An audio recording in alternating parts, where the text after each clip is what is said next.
کیا وجہ ہے ایم کیو ایم اور یہ جو آپ کے مذاکرات ہو رہے ہیں حکومت کے ساتھ، جو حکومت اب پیپلز پارٹی ڈیڈ لاک کی وجہ نظر آ رہی ہے، یہ نون لیگ کے ساتھ مذاکرات نہیں سمجھ آ رہے؟ کیونکہ کل فاروق ستار صاحب میرے پروگرام میں کہہ کر گئے کہ نون لیگ سے بیسیکلی ہمیں اتنا پرابلم نہیں، نہ ان کو ہم سے پرابلم ہے، بیسک جو مذاکرات میں ڈیڈ لاک ہے اس کی وجہ پیپلز پارٹی ہے۔ کیا ہو گیا؟ پیپلز پارٹی کیوں اتنی ناراض ہو گئی؟ آپ کے جو معاملات ہیں اس کا اونٹ کسی کربٹ کیوں نہیں بیٹھنے دے رہی پیپلز پارٹی؟ بسم اللہ الرحمن الرحیم۔ دیکھیں، بات یہ ہے کہ آج بھی ہماری میٹنگ ہوئی ہے اور آج بھی بات یہی ہوئی ہے، ایک سنگل پوائنٹ ایجنڈا رکھا ہوا ہے 3 کانسٹیٹیوشنل امینڈمنٹس کا، اور اس کا بل بھی جو ہے کل ہم نے سینٹ میں جو ہے وہ آن دی فلور کر دیا ہے اور وہ ریفر ہو گیا ٹو دا کمیٹی۔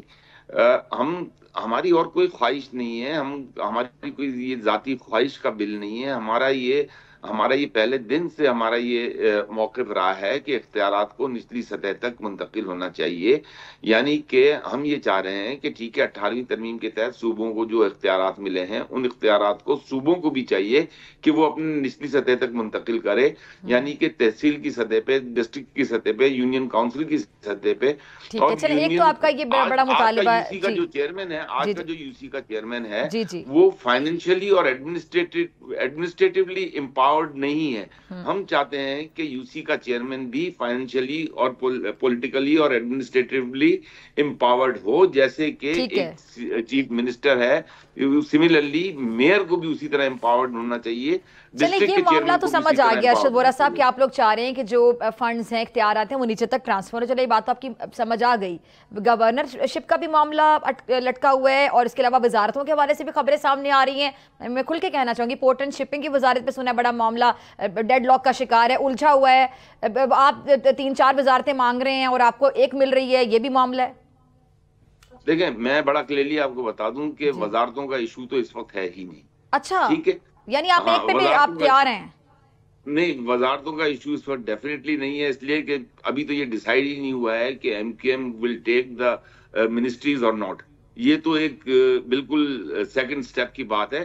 ابھی تو ہمارا صرف پہلا سٹیپ یہی جو میں نے آپ کو پہلے عرض کیا وہی ہے، وزارتوں کا ایشو سیکنڈری ہے۔ Yes, definitely there is an issue on the governorship. اور چلے آپ نے کہا صرف سیکنڈری ہے، لیکن کہیں نہ کہیں ایگزسٹ کرتا ہے نا۔ ایک تو ہوتا ہے کہ ایگزسٹ ہی نہیں کرتا، ہمیں چاہیے ہی نہیں وزارتیں۔ پیپلز پارٹی نے کہا ہمیں وزارتیں چاہیے ہی نہیں، وفاق میں ہم آئینی عہدے رکھیں گے لیکن حکومت بنانے میں ساتھ دیں گے، تو آپ کہہ رہے ہیں سیکنڈری، اٹ مینس کہ کہیں نہ کہیں آپ چاہتے ہیں کہ وزارتیں بھی ملیں۔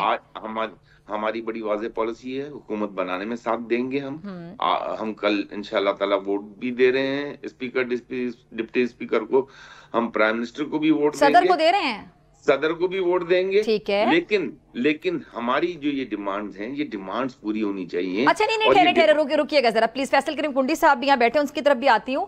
آپ کہہ رہے ہیں کہ آپ صدر کو بھی ووٹ دے رہے ہیں، اسپیکر کو، ڈیپٹی اسپیکر کو ووٹ دے رہے ہیں، لیکن ڈیمانڈز پوری ہونی چاہیے، یعنی آپ کی ڈیمانڈز کے ساتھ آپ نے اس کو مشروط کر دیا کہ ڈیمانڈز پوری ہوں گی تو آپ ووٹ دیں گے؟ یہ ذرا کلیئر کر دیجیے گا۔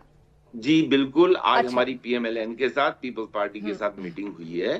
ہم نے جو ہمارا ایگریمنٹ تھا، that is a single point agenda, once again I am repeating myself, one single point agenda, اور وہ ایجنڈا وہی ہے کہ اختیارات کو نچلی سطح تک منتقل ہونا چاہیے۔ سبسکرائب کریں اور بیل دبائیں تاکہ کوئی خبر رہ نہ جائے۔